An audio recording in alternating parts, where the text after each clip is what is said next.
Here are the steps that you'll be implementing for signing in. It's a little bit involved, so let's go through each step one by one. First things first, you'll add the correct dependencies to friendly chat for authentication. Second, you'll add a special listener, which is called a auth state listener. This listener is triggered when the user's authentication state changes.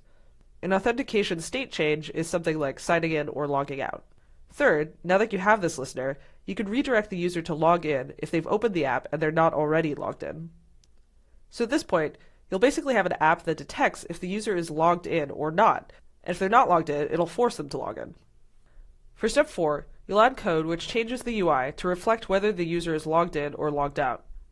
That change comes in two parts. When the user is logged in, you'll have access to their username, so you can use it when they're writing messages to the database. You can also attach the database read messenger at this point.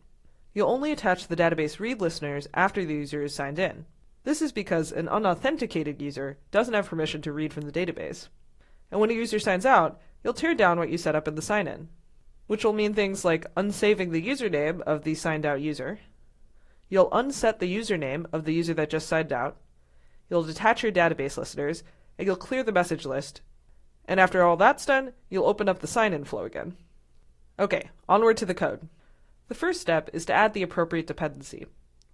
Here is the dependency for authentication, so if you're using any kind of Firebase auth, you'll need this dependency. I'll go ahead and add that to my appsbuild.gradle file, right down here.